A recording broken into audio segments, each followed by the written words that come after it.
முதற்கண் வணக்கங்கள். இன்று நம் நாட்டின் சுதந்திர தினம். சுதந்திரம் என்ற வார்த்தையை கேட்டாலே நம் மனதிற்குள் ஒரு உணர்ச்சி ஏற்படுகின்றதல்லவா? ஏனென்றால் சுதந்திரம் வெறும் வார்த்தை அல்ல, நம் முன்னோர்களின் ரத்தத்தையும் சுவாசத்தையும் கண்ணீரையும் கலந்து உலக வரலாற்றில் அகிம்சை எனும் வீரத்தால் எழுதப்பட்ட சரித்திரம். அடிமை அடிமை என்றான் ஆங்கிலேயன், அடங்கோம் அடங்கோம் என்று முழங்கினர் நம் நாட்டு மக்கள். இருளுக்கு பின்னொலி, புயலுக்கு பின் அமைதி என்பதை போன்றது நம் விடுதலை போர். நம் இந்தியாவில் விடுதலைக்காக ஆயிரக்கணக்கான மக்கள் போராடின. நூற்றுக்கணக்கான தலைவர்கள் அவர்களை முன்னெடுத்து சென்றனர்.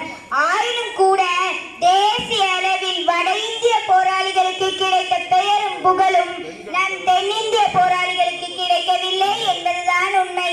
ராணி லட்சுமிபாய் அம்மையாருக்கு முன்னரே தமிழகத்தில் வீரமங்கை வேலு நாச்சியார் ஒரு பெண்மணியாக இருந்த ஆங்கிலேயனை எதிர்த்தார். தனது சொத்துக்கள் அனைத்தையும் விற்று வெள்ளையனுக்கு எதிராக வணிகம் செய்த வ.உ.சி. தனது பாடல் வரிகளாலே ஆங்கிலேயனை கிழித்தெறிந்த பாரதி, தீரன் சின்னமலை, கட்டபொம்மன், சுப்பிரமணிய சிவா என்று இந்த பட்டியல் நீண்டு கொண்டே போகும்.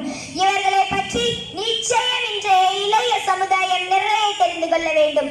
மகாகவி பாரதியார், அச்சமில்லை அச்சமில்லை அச்சம் என்பதில்லையே, இச்சகத்தில் ஓரெல்லாம் எதிர்த்து நின்ற போதிலும் அச்சமில்லை அச்சமில்லை அச்சம் என்பதில்லையே, துச்சமாக எண்ணி நம்மை தூறு செய்த போதிலும் அச்சமில்லை அச்சமில்லை அச்சம் என்பதில்லையே என்று இவர் முழங்குவதை மந்திரமாக்கி சக்தி பெற்று வெள்ளையரை எதிர்த்தனர் நம் தமிழ்நாட்டு மக்கள். சுதந்திர போரில் பாரதியின் பாடல்கள் உணர்ச்சி வெள்ள